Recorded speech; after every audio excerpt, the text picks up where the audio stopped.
Jai Hind, Jai Bharat, and welcome to Dev Talks. This is Aadi. I have with me Lieutenant General Shivane, who's there with us after a long, long time.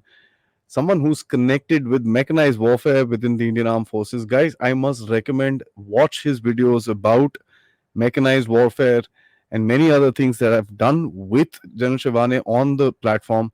You can find them in the playlist called Modern Warfare. We've covered a couple of subjects and some amazing views. Look out for those and catch this one as well, especially guys with the news of the new tank Zorawar in news right now. Watch that show. It'll give you some insight as to what the Indian Army is actually looking for. So sir, first and foremost, thank you so much for taking out time. It's been a while, and I hope the next time is not that far long in the future. Welcome to the show, sir. Adi, always a pleasure to be on your show. It's always regenerating and a two-way educative platform. Thank you, sir.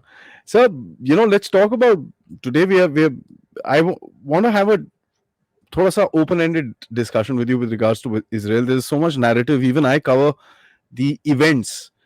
I do a news-based analysis as to which direction the war is heading, who's saying what, and this and that, and all that stuff. Particular incidents and this and that. Let's talk a little strategically. First and foremost, sir, just your opening thoughts. Um, Geopolitically, this war is pretty significant. It's kind of touched people all around the world.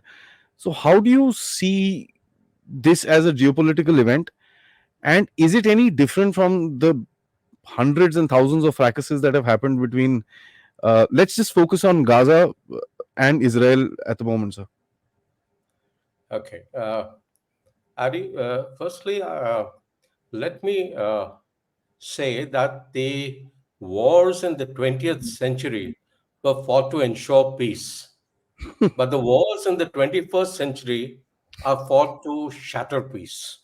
Yeah. Now, you see Ukraine, you mentioned that, Ukraine. You see the NATOification by the West, led by US. You see the response of, I call it Russification by Russia, and you see Ukraine being Ukrained. Uh, Finally, it was all about shattering the peace in Europe and weaponizing Europe. There's also a school of thought which says it was driven by the arms industry. Now, look at the Arab Israel, I mean, the Hamas Israel war, which started on the 7th of October.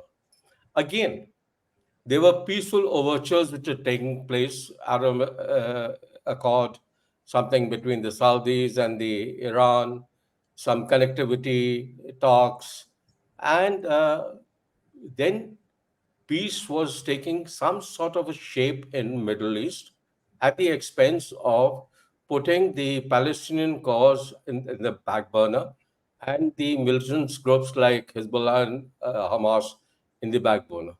So again, the game was to shatter this peace.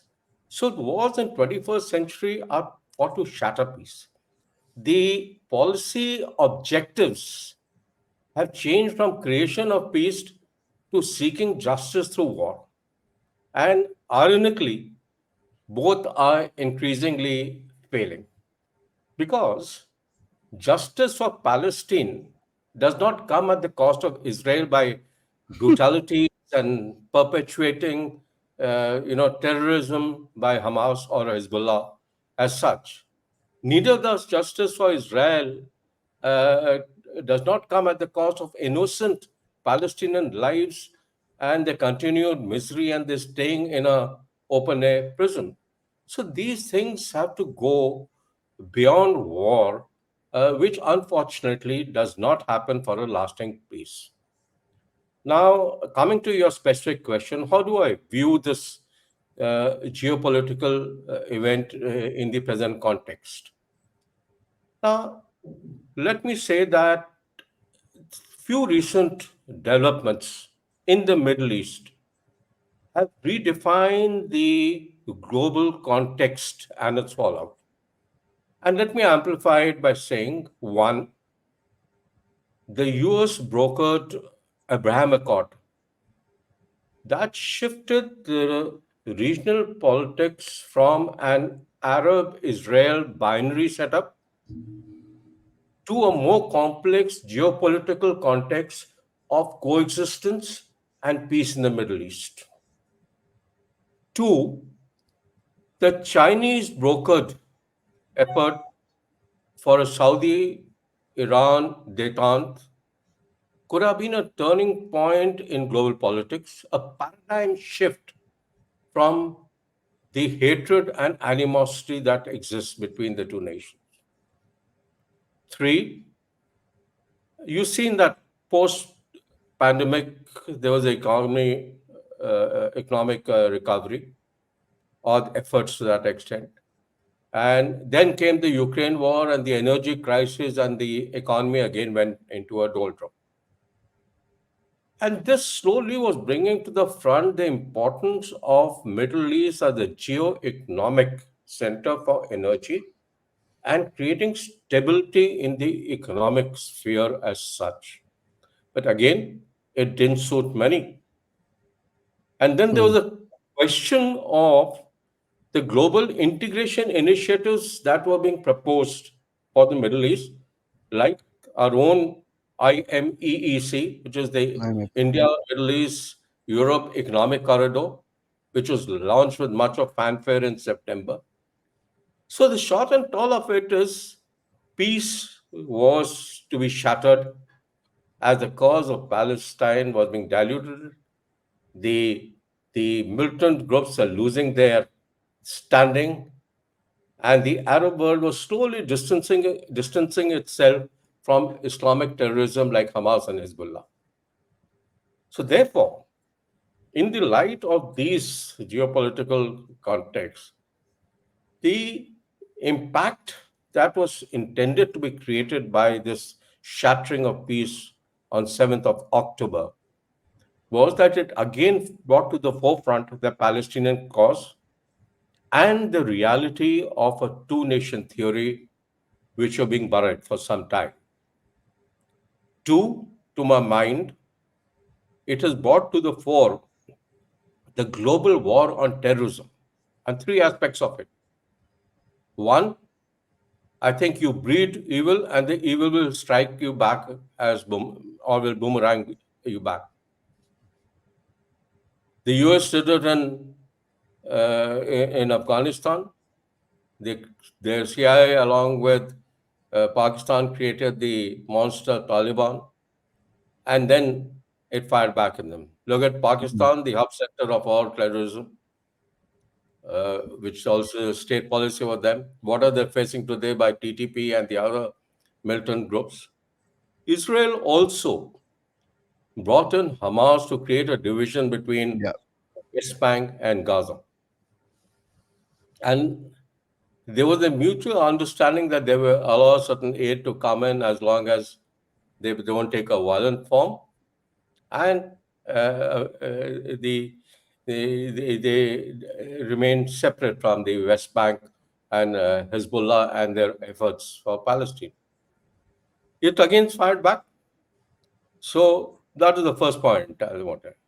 Second point that the global on war on terrorism has clearly brought out to the front again that the toxic Islamist ideology of Hamas like terrorist groups, we need to target the ideology. We are targeting the effects. We are closing the dam 10 kilometers ahead of where the leak is. And therefore, this monster is going into a global Frankenstein. You've seen Yeah. the protests, and even in India and abroad, it's indicative of the shape and the sympathies that it is drawing. So, therefore, war on terrorism requires a collective effort, as terrorism has no boundaries. My third point on the impact is that despite all talk of West Asia's growing multipolarity and the descendancy in the US power global status, Today, in this war, US remains the ultimate arbitrator of the region's regional security and stability in the region, along with, say, Saudi Arabia. You've seen how things have been blocked, how things are being shaped as such. And my next point is economy integrates. Thanks to the hydrocarbon assets and the trade choke points and the Ukraine war, West Asia's economic importance was growing. So globally, people are still looking at a strategic balancing strategy because it's all about the global economics, especially because of the war in Ukraine that is taking place. And the fear is that a protracted no-end conflict actually could unite and boost Islamic terrorism worldwide, especially the Arab world's sympathy that it could switch. So therefore, these are the effects which have taken place because of all this. And if I may say, actually, we are seeing the third dangerous generation of terrorism. If the first one was 9/11 and 26/11, attacks which took place. The second was the announcement of the Islamic Caliphate by ISIS in Syria. And third is 7th October, extremely well planned strike, brutalities, large number killed, and above all, a large number of hostages taken. This is something which is this. And yet, how is 7th October conflict in the Israeli context different from the past? That's a question that many people who've been writing and talking about often think about it or talk about it. If you see in 2004, the IDF launched an operation called Days of Repentance Hmm. in the northern Gaza Strip.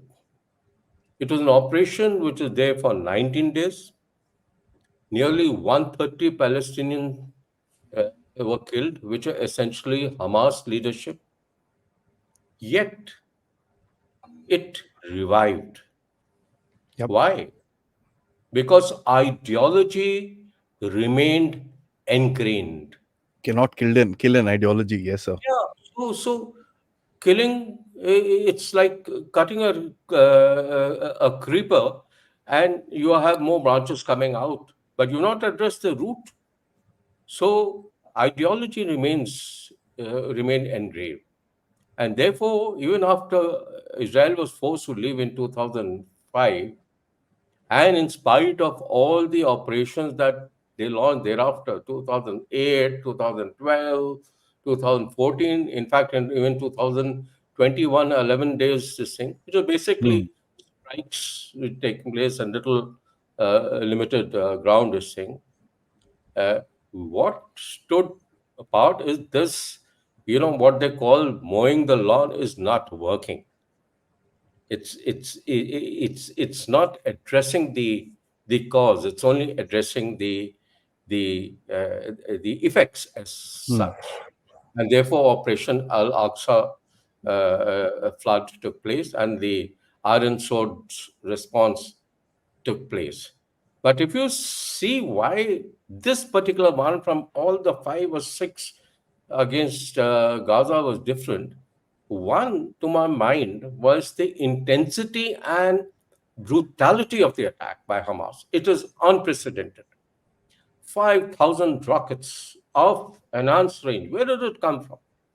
It requires tremendous preparation, it requires resistance, it requires things being brought without being noticed. And then the barbaric acts, that is, largest deaths and hostages ever suffered by Israel on a single day. So, intensity and brutality of the attack is unprecedented and made it Hmm. totally different from the past. Second, it exposed and humiliated Israel. Why? Because of its intelligence failed, it dented the impenetrable security wall that they were proud of, and it rubbished the facade of technological superiority to fight wars against you know against Hamas. So this abject failure today, in the larger context, questions credibility of Israel as an anchor of regional anti-Iran alliance. People are losing this thing that if such a thing could happen, then Israel is being relooked at. It also comes at a time the region was making diplomatic gains, which has not been there in the past, which I've already spoken of. And lastly, it also put Ukraine war and its support in the back burner. So this war has several peculiarities in its intent, in its scope, both geopolitical, regional, and its ramification. That is how see this, in the geopolitical and regional context, and why it is different from the past. So, since you mentioned something, I'd just ask you a small addendum, sort of a question, and then we'll go on to the kind of the next part of the interview. One thing that I want to talk to you about is everybody in the West today is claiming proportionality of death to be a factor of war, which to me is insanity. I mean, especially the left, if you're actually looking at it, oh, they've lost this many people, you lost 1,000 people, they've lost 10,000 people, it's 1:10, so now you need to stop. That's point one. What is your comment? Because I don't buy the idea of proportionality. It's never the Absolutely. same, right? I So that's agree one with part of you. my question. My second part of the question is that, you mentioned about mowing the lawn. The Israelis trying to do that. Uh, would you think that this time they've realized, yeah, we've been mowing the lawn long enough. This is the time now to dig the damn field. Pardon the French. Your short comments on this, and then we'll move forward, sir. Okay, absolutely. I totally agree with you on both these issues that casualties is not an indicator of sympathy or the war. Yes, victory in war is measured by least time and least casualties are there.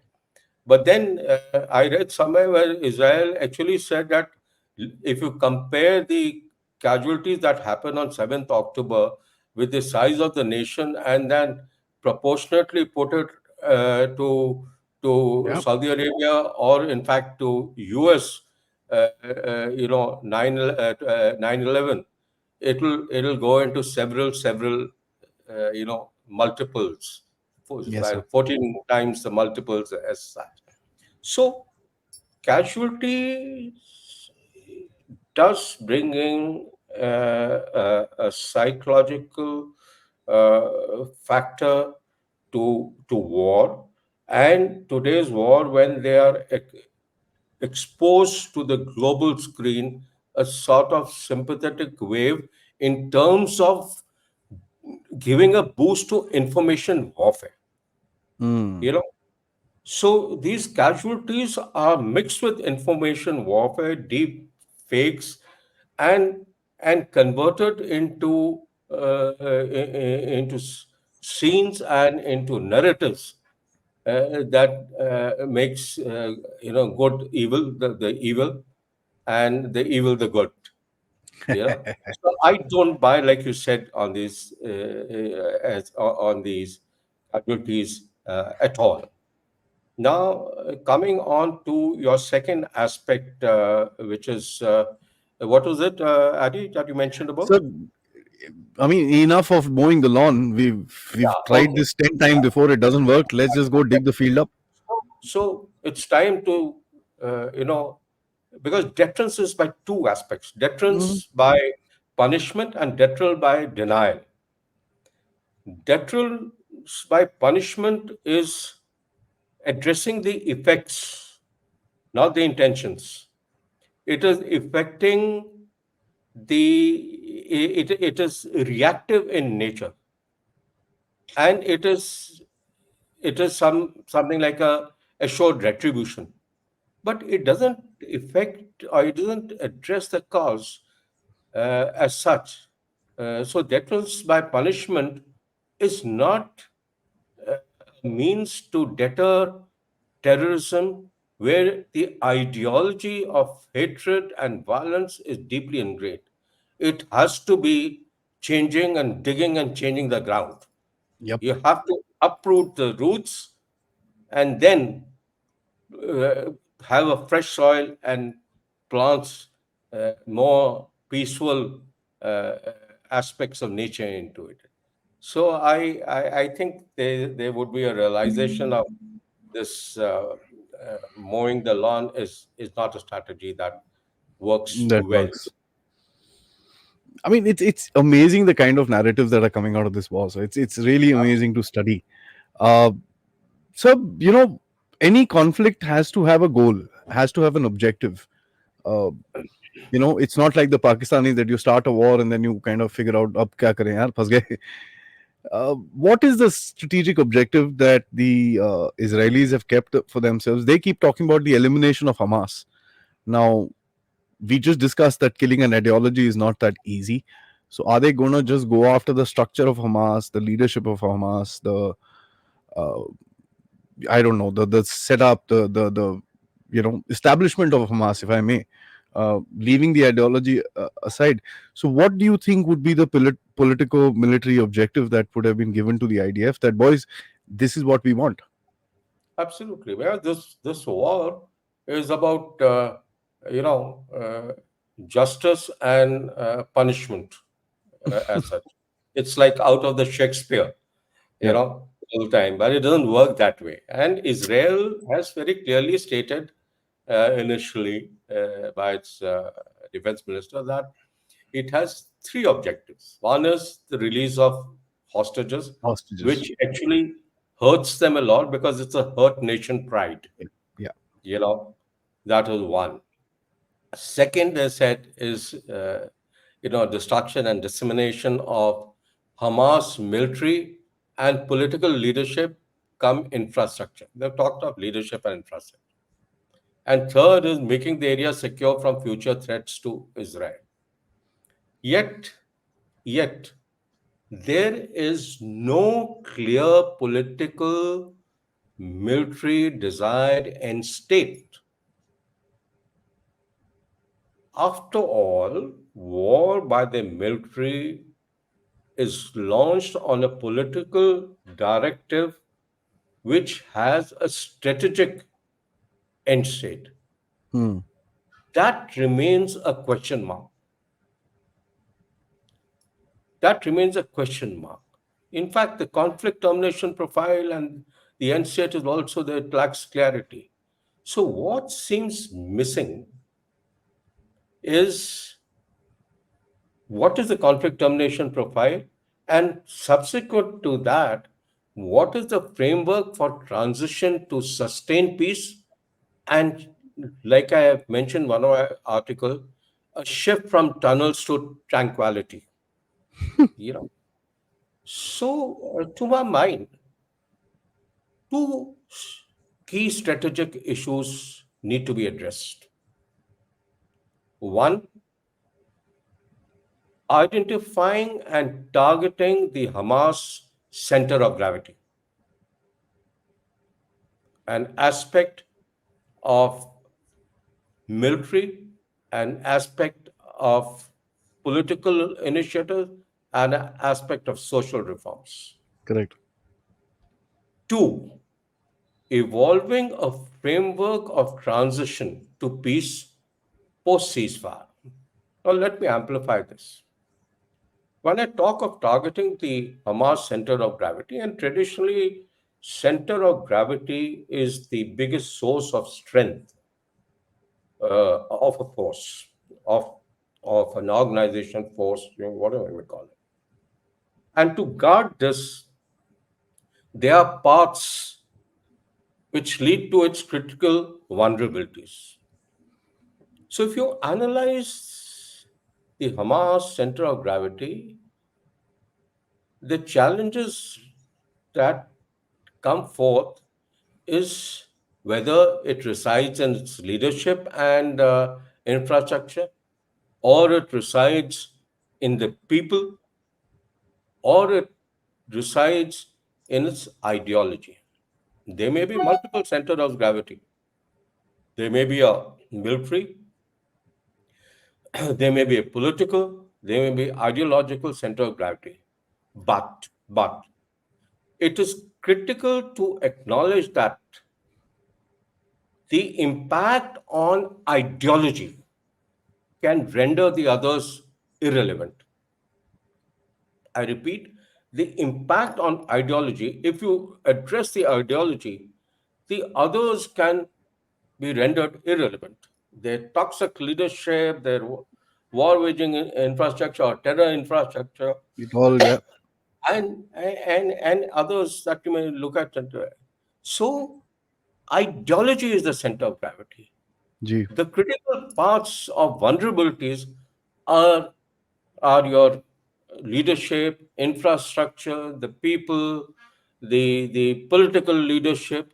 Because if you target them, the ideology starts to becoming irrelevant because it starts to getting exposed.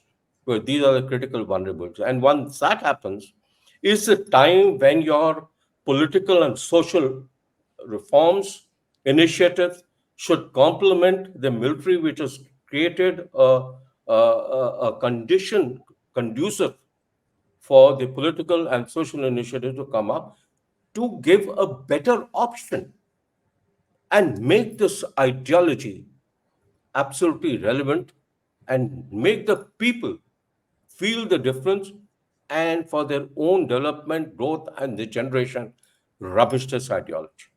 Gee. There is no talk of, what is the key? What is the center of gravity? Some of mowing the lawn, the talk of destruction, like you have said, there's a talk of revenge, not leading the leadership and teaching them a lesson. But I'm afraid it doesn't work if you're not conscious of the ideology, which remains resilient and killing, in fact, at times, if not complemented by political and social initiatives at the right time, can gain momentum to reinforce the ideology and help its recuperation. If not there, So elsewhere as well. Sorry to interrupt you, sir. yeah, uh, uh, so we have to address this aspect, and Israel and the its US, Saudi Arabia have to be conscious because, like I said, terrorism doesn't have a border. Today, tomorrow, it may be Saudi Arabia. It's already happened. It can be US. It can be Europe, which is infested with this Absolutely. ideology of hate. So, a global understanding of eradicating this ideology, which is religious toxism and of hate, and the means is violence, and should have no place in this world.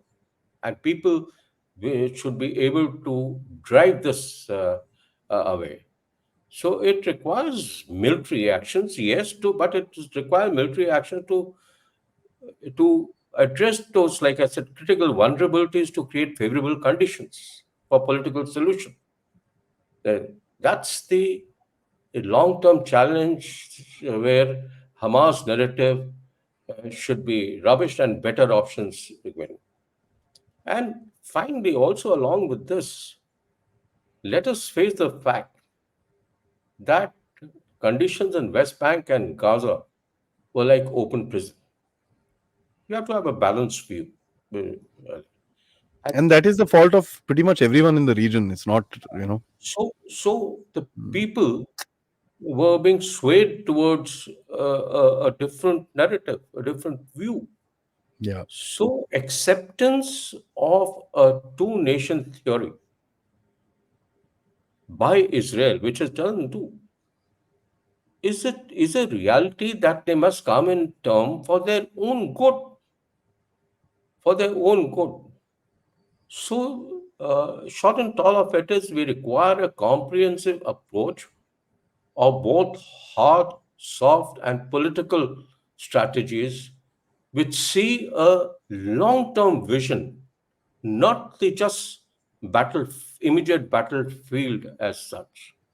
And that is important for Israeli leaders, the politicians, including proxies in this game, and the international communities to work together in collaboration towards a desired conflict termination point and a political military end state of this, Middle East empires that is taking place, and focus from revenge to reconstruction or reconciliation, destruction to reconstruction, and despair to hope.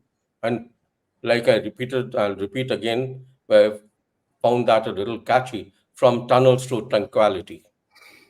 So that is how I look at it, Adi. Neza, that's very well said. I mean, see, the problem is that everybody's gotten so lost in the narrative of the war itself Yeah, that the questions with regards to future, I don't think anybody's even thinking about at the moment. Not the, I mean, I don't. Hamas, so forget it, because somebody who's actually wanting to fight to the death. What do you think about, sustainability and all that with these guys? But it's really amazing that we see this spanning out, which has been brewing over 70 years. So absolutely. The it's world really must amazing. understand.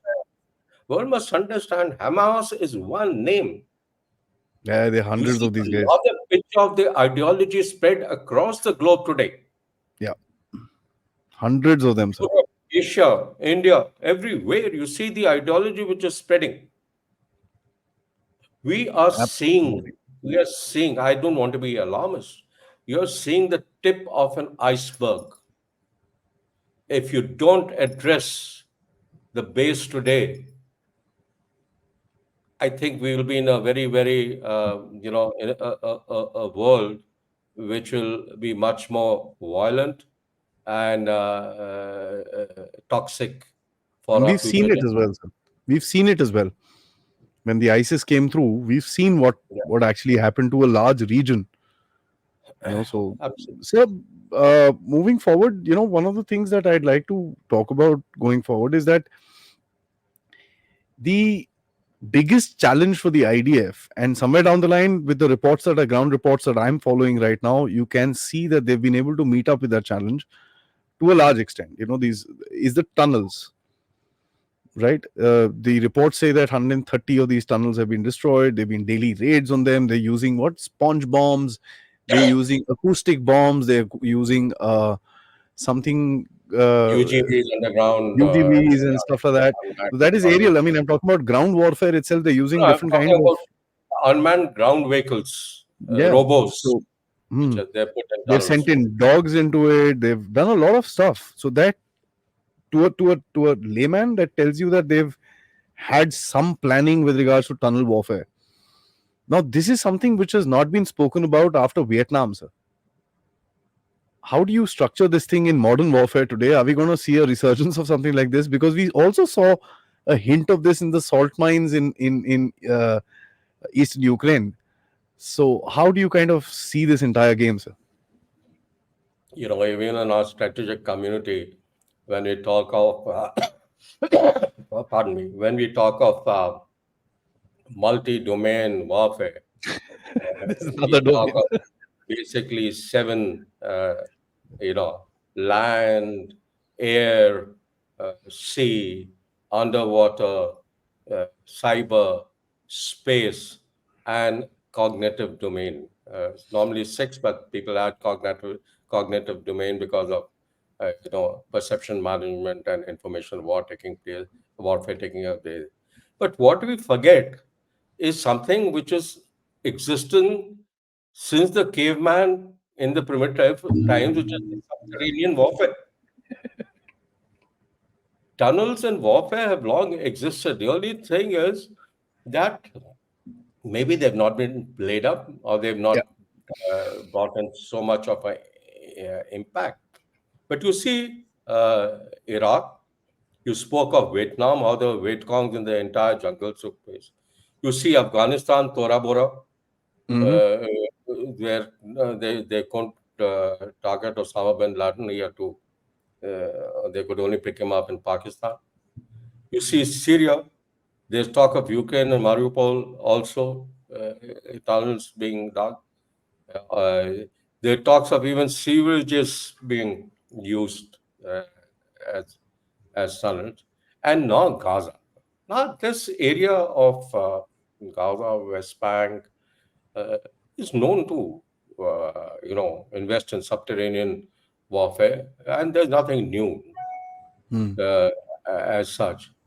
But unlike the tunnels of the past war, three things stand out in what they today call it the Gaza tunnels as the Gaza Metro. And those three things of my observation are that if you see tunnels all over, whether it's Vietcong, whether it's Syria, whether it's Iraq, whether it's Afghanistan, tunnels were basically in uh, dark and open areas, in jungles, in hills, connecting caves like in Tora Bora or in desert areas. But in Gaza, the tunnels are under cities, under Yep. hospitals, under mosques, under schools.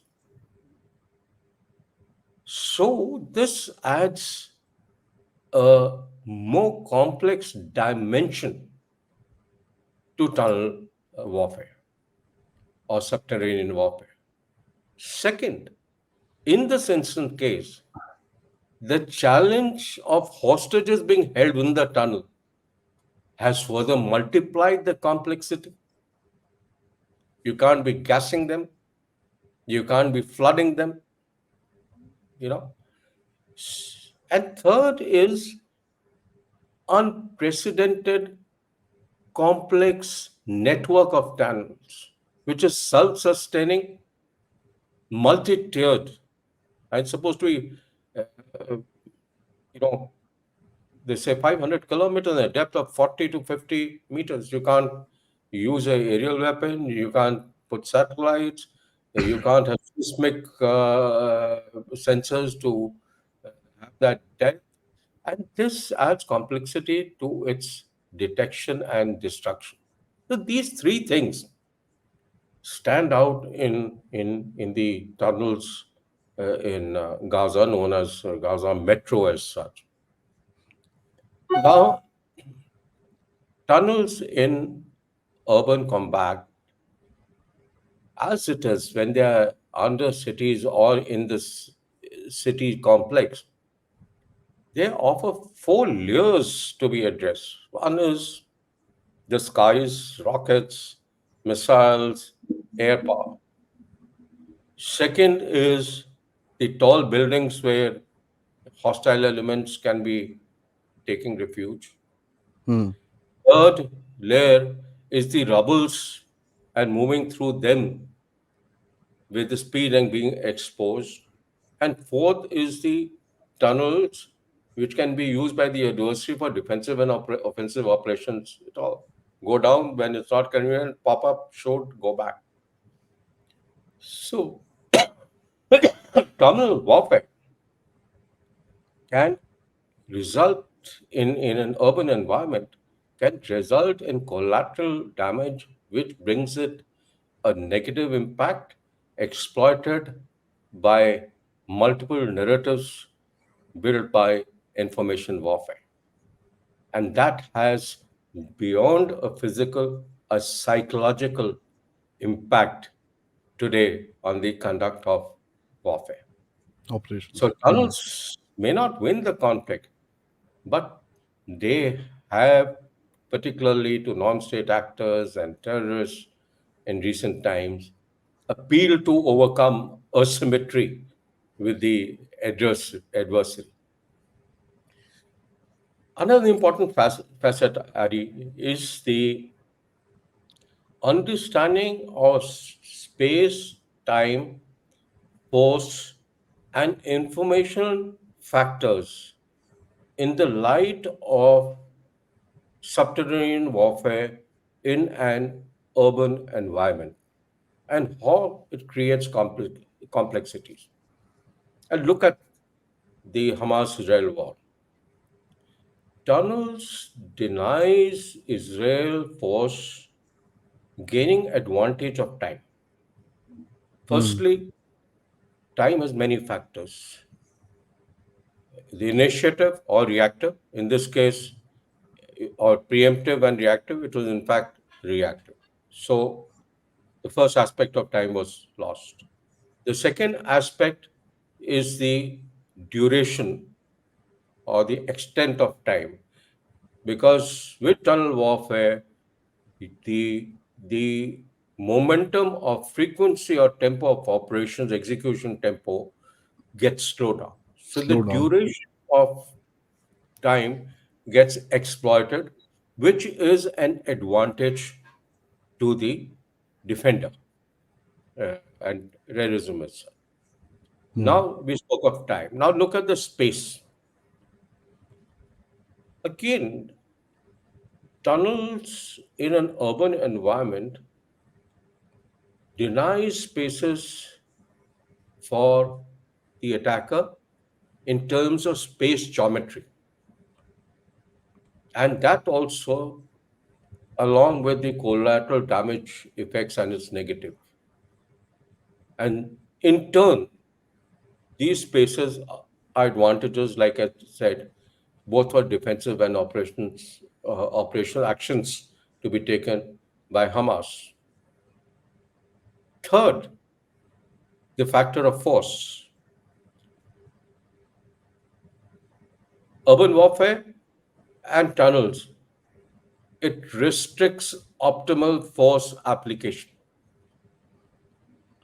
It restricts IDF's force advantage, both in terms of quantity of force, the, the width of operations. It finally is like a triangle that goes start from a broad base and narrow down. It's not a Hmm. square. If you go like a square with your,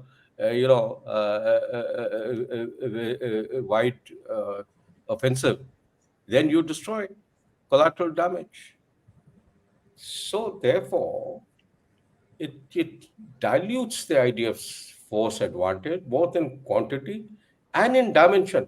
You can't air and rockets may not destroy that depth.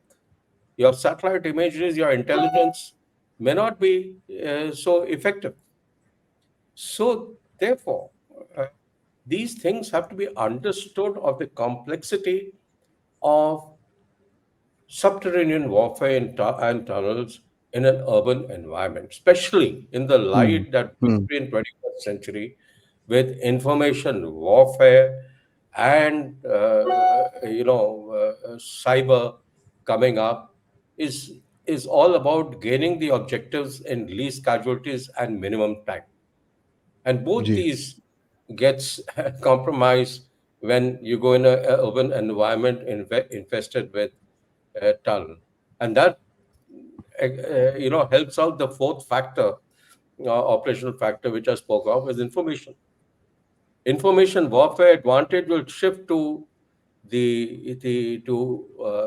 to Gazans and Hamas due to the moral high ground of a long duration war, and you've seen that happening, the pressure that is being built up. So, unlike Markava Mark IV, which I found a very good tank with active protection systems, or the Iron Dome for destruction of missiles come rocket defense, there are no quick fixes or technology assurances against these tunnels in an urban environment. So tunnels are here to stay to address asymmetries, and and they pose a complex challenge. Yeah. I was listening to somebody from the IDF talking, and they say, "Yep, we are in Gaza. We're going to sit there. How long will these buggers stay underneath? So we'll wait. Let them come out. Once their food and their water and their electricity and their medicines get over, they'll come out. Then we'll get them." So it's quite an interesting sort of a way of They, they, fighting this they, war. Sir, they, I want they, to. they haven't studied the Vietcong tunnels. I recently had gone on holiday to Vietnam and Sui Chui, where the tunnels are there, and I did get inside uh, one of the tunnels that they allow the tourists to go. You got everything. You got hospitals. You got arms making mini factories. You got food spaces. You got toilets. You got. I mean, it's a city by itself. It's not a metro. You get shocked. And when you looking at such action like 7th October, and you're looking, and you would have envisaged the sort of response that will invite, and hopefully they would have envisaged that it'll take time. I'm sure any sensible organization, whether it's militant or otherwise, would have catered for sustenance within the tunnels. Bottom line, sensible, sir.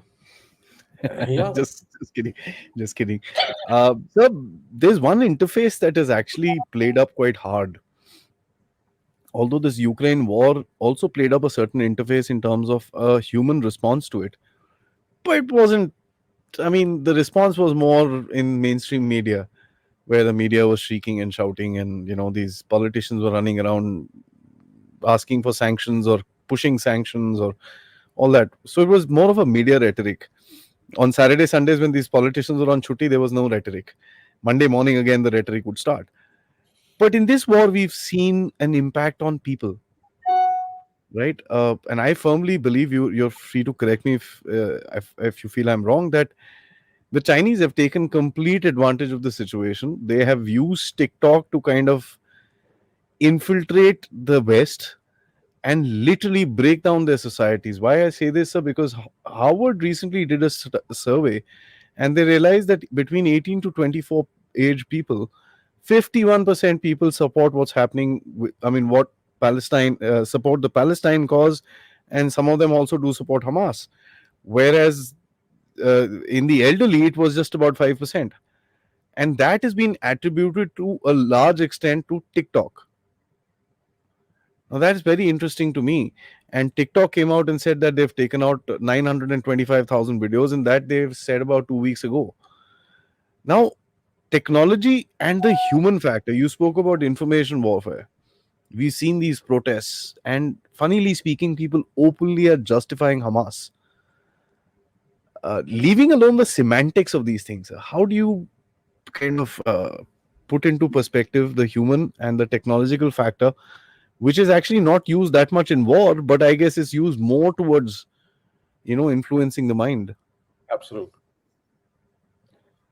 You know, Adi, in I think it was 2020, about 3, 4 years back, around that time, uh, Israel launched a new military doctrine and modernization plan, which was referred to as the Momentum Plan.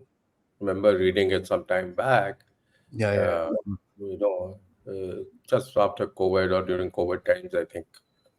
And basically, the concept was relied on three things. Uh, One was rapid war on maneuver and blending strikes that would take place. More importantly, in the second factor which I recollect is the great emphasis that they laid on the highest technology capabilities, both kinetic and non kinetic, to gain an unprecedented advantage with least casualties and minimum time. And somewhere they I think also quoted that Sun Tzu, where they talk of art of war is to win without fighting.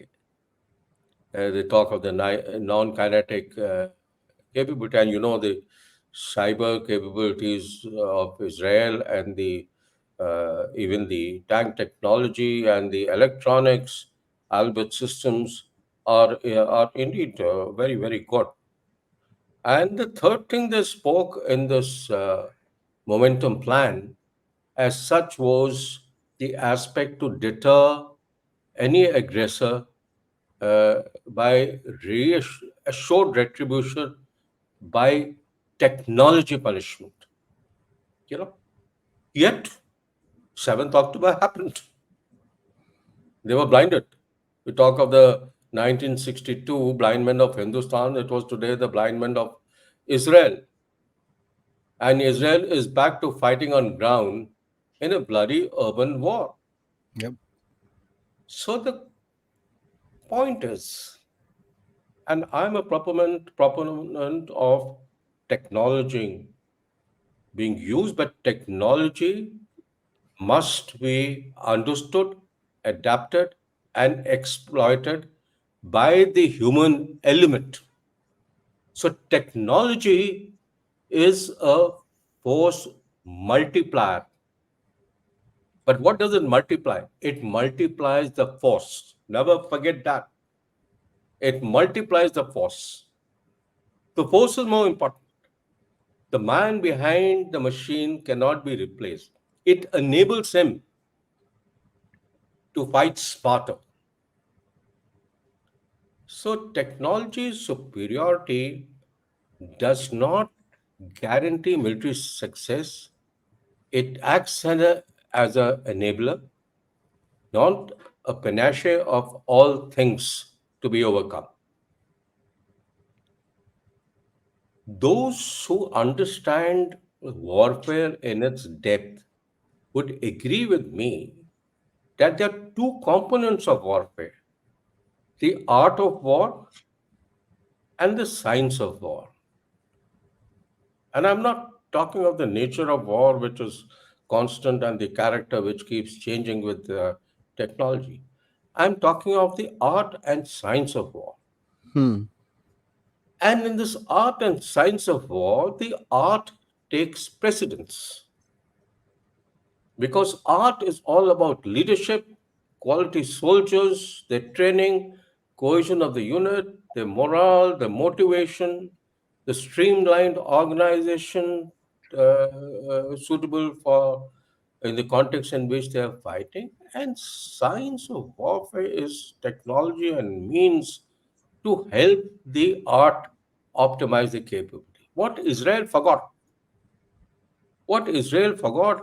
in this euphoria of technology superiority and momentum plan was when technology replaces human, it comes at a cost of dulling human intuition and its research capability, and thereby bringing in a complacency.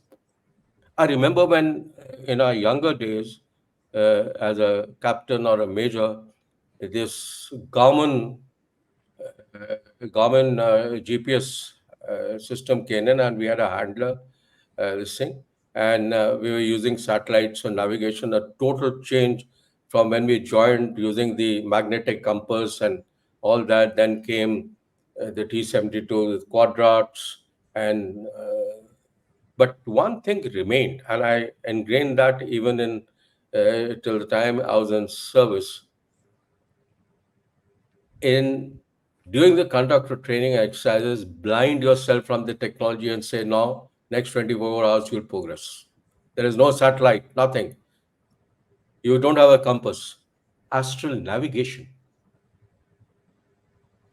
Go back to your basics. So never forget your basics. Optimize technology, but never let the human intuition and the basic capabilities be forgotten. Because if you do that, over reliance on technology without the human in the loop is like a fatal attraction or a disastrous love affair. Yep. October It 7th. it it it can be absolutely disastrous. Yeah, Absolutely so. so even I'm reminded of what Steve Jobs had told us that short of it is technology is nothing, but you have to have faith in people, and they are basically good and smart. And if you give them the tools, they will do wonderful things. But don't forget that technology is a tool and tools are tools. You know, he said something I words to that aspect. So technology is a must. And I've written in my book also on professional military education, making of the 21st century warrior, the chapter on technology and AI. And I have reiterated in that as you develop technological capability, you have to develop the human terrain capability matching with that, and also be capable of delivering your mission in the absence of technology being blinded or spooked. Redundancy. Hmm. So be grounded on ground, yet optimize the the new science technologies that offer it. But don't become a slave to it. Don't become a slave to it. So that is how I look at, and I think both the political, military, and the technology community of Israel uh, would have got a shock and hopefully would have Yeah, yeah. learned the lesson uh, in the basics of the training and the importance of human terrain. Everything can be pooled. Technology has a counter technology today. You name Yeah, it, I'll tell you. So, like I say, it can be enabler, but can also be enabler to fool you, so or spook you. absolutely. Absolutely. So Absolutely. be conscious of what technology domain is and empower yourself to exploit it, but don't become a slave. If it doesn't work, have your backup plan, which is based on basics. A very pragmatic answers, I must say, because everybody talks about bus high tech de do yaar, we'll win the war. See, China has such big technology, they can win the war hands down. 10 din mein jeet jayenge. Yeah. Somebody asked me the other day, I said, I'll go into the future, bring out an iPhone 65 and give it to you. Okay, right now you're on iPhone 15, I'll give you a 65. Will you be able to use it? That's the question. Sir, lastly, sir, firstly, I must congratulate you, sir. Your views are very pragmatic, and although we've not connected for a while, but it reminds me to be more connected with you because these pragmatic views need to be aired out on the channel. So, thank you so Thank much for that. thank you. Let's talk peace, sir. We've spoken enough war. Let's talk peace. How do you think peace can actually come into this region? Of course, uh, there is a certain amount of mistrust which has been formed. Uh, if you look at the Palestinians, they will cry about the bombings and this and that, uh, which is evident because it's falling on their houses. If you talk to the Israelis, they'll be very unhappy and very, I would say, angry about the way the events of October 7th. Uh, these are incidents that you can't just nahi yaar chhod de yaar, leave it, let it go. It's not that easy to do. So, what is the framework, sir? Is it even possible? Firstly, I mean, is this whole two-state solution that we talk about, is that even viable today after so much blood is spilled? Uh, will the Middle East allow for it to happen? There's so many questions with regards to peace. Absolutely. So, give us your thoughts, sir. So, Adi, there's always hope at the end of the tunnel. Yeah, of course. But that hope is only once you visualize and envision the end of the tunnel and what there is thereafter. It should not be another tunnel that you end into, but it should be something which gives you the space and light to get out of the darkness. So, while addressing the immediate crisis of the conflict is paramount, but along with that, there's a need to envision a comprehensive long term solution. How the political transition may take place, how the framework of transition may take place, and how subsequently the administration of Gaza or part of it uh, must take place, whether it is a interim transition leading to a final. All these things, whether scenario building or envisioning, must take place now, not when they face you. So, and there's no doubt, we have seen in 2005 Israel's reoccupation in a hostile territory of Gaza can be disastrous. And they got out after 38 years, 2005, because it was difficult to sustain and be there. So I am afraid that is not the solution. So, to my mind, there are four stages of this trend, not necessarily sequential, but four important aspects. They could be combined, or they could be overlapping, or maybe an odd up and down. The first and immediate thing is to return a part or all hostages, complemented by a humanitarian pause for let the innocents, even if few of these Hamas go down South Gaza and then to Egypt. But a give and take has to take place. I think that's stage one, and that's a military stage. It will also give credibility to Israel of a humanitarian pause. It will give credibility to Hamas that they are returning hostages. So it has a balanced sensibility in the madness that is prevailing. And humanitarian pause is not ceasefire. They are two different things. We all aware Yeah. of that. The second thing is you have to, uh, no doubt, and I spoke of the critical vulnerabilities, you have to target Hamas leadership. More importantly, the political and religious leadership, besides the military and its infrastructure, to create, and you can degrade it. Destruction may not be there. You can degrade it to an extent uh, where a political dialogue can be initiated. And so Ah. you create conditions of ceasefire and create conditions where you have a better say in the negotiations of peace and moving ahead with it. Because this sort of thing would weaken the political, military, and religious leadership of Hamas and make their ideology vulnerable to alternatives. Then the next stage comes in of a political initiative or a soft power application and social aspects of this conflict coming place. The Hamas ideology must be replaced by a more moderate view by new leaders. They're new leaders who see the need for accommodation, peace, and development of the region. A tall order. Some may say it's not pragmatic.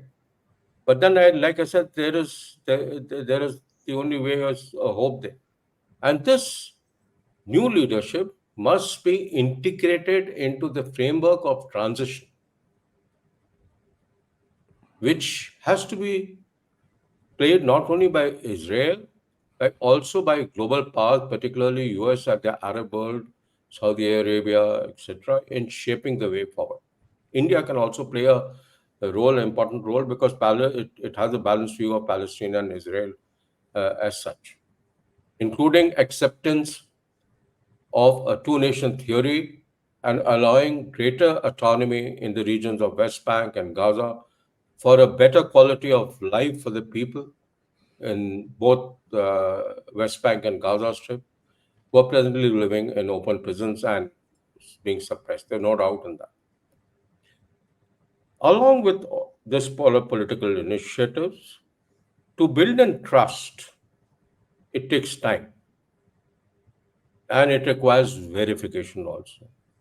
Hmm. Therefore, you require a oversight mechanism in the interim, and a post ceasefire, it should have been deliberated and put in place that the United Nations Relief and Works Agency for Palestinian Republic in the Near East, which is the UNRWA, which has got both experience in this sector.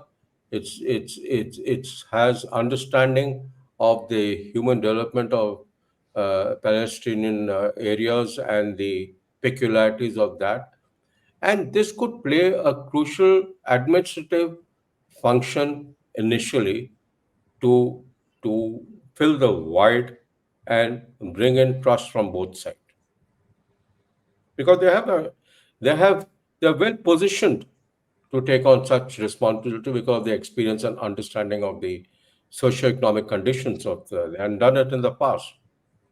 Along with that, should be a UN peacekeeping force on the. I know again there will be a counter that UN has become defunct, but Mhm. then what is the other option?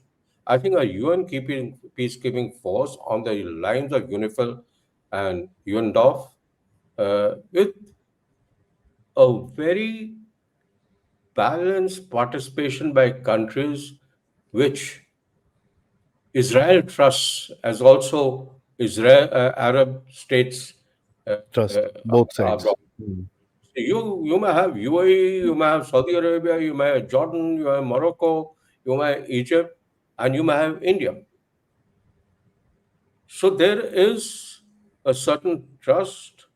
There is a certain uh, you know uh, acceptability, if I may say, of such a force to bring in stability and security for the transition to place. Now, this is an interim arrangement.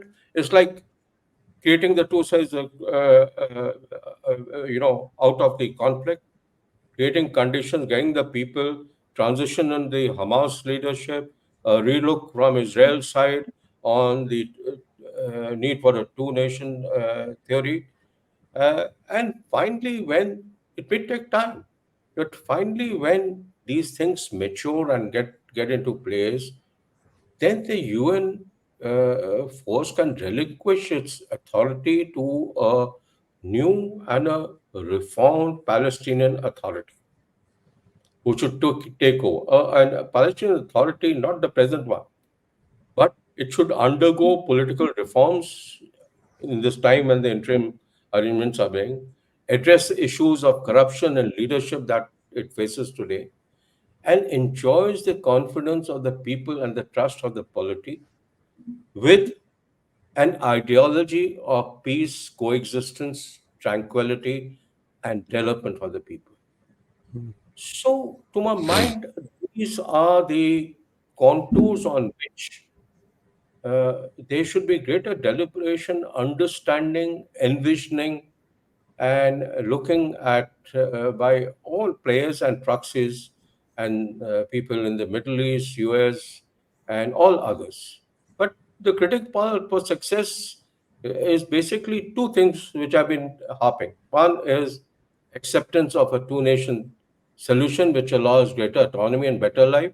And second is making the Hamas hate and terror ideology irrelevant by giving it an alternate options and integrating it with the Middle East for greater cohesion and peace. So that is how I look at this complex situation uh, and contours. It may be wishful thinking, but to my mind, thoughts on this sort of a process have to develop for the future. Otherwise, like you said, it'll be so many killed, a ceasefire after another 1 year, Pathetic. 2 years, That is again pathetic. Yeah. another conflict. When and how is it going to end? End. Hmm.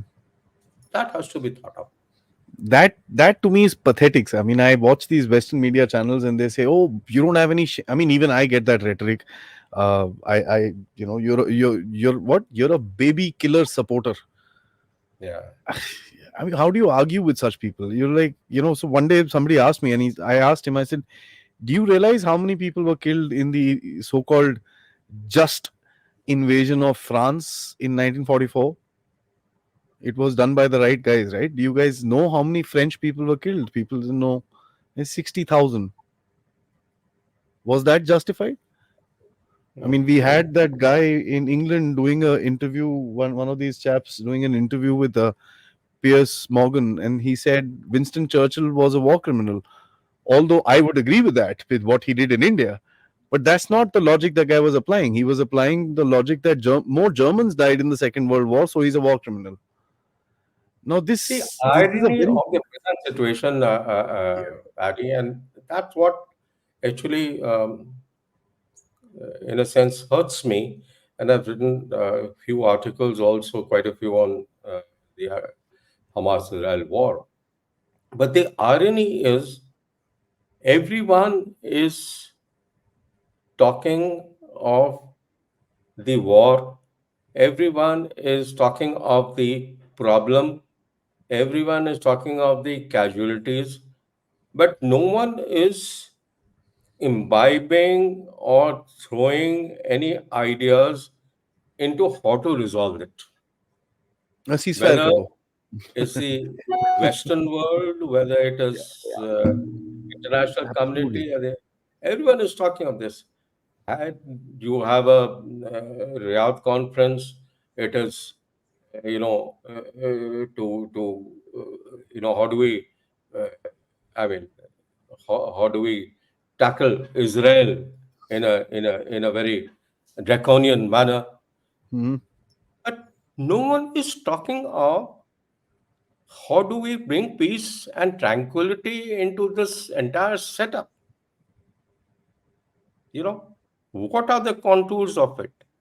Even if it is wishful thinking, even if 5% of that takes into shape, at least we are moving forward. Otherwise, we are not moving forward in this conflict. It's and increasingly in the 21st century conflicts, these are never ending conflicts with increasing number of proxies. So it gets everyone involved in it. So therefore, there has to be a more balanced and envisioning of uh, such conflicts. Sir, thank you so much. This was a very, very interesting episode. I think we've covered a very strategic angle of this war, uh, which is very important for us to understand because I think the media has failed to actually have a discussion of the values of this conflict, which are very important to know. I think for me, the most interesting was the tunnel question, which is very, very this thing, and I'm very passionate about the whole TikTok game which is being played in the West, where I see the decadence of these protests and open support to a terrorist organization, with these Western countries finding themselves to be paralyzed in terms of a response. Uh, I hope the pragmatism with people like you leading the thought process in the country, and many others, of course, who have a very, very straight line, balanced thought process, will lead us into a more better world going tomorrow. So thank you so much, sir, for sharing your Thank you. thoughts, and I hope to get you back very soon on the platform for another interesting debate. Till then, sir, thank you so much. Thank Jai you Hind. so much, Ari. Always a pleasure, like I said, to be on your platform and to to deliberate on issues. Thank you, sir.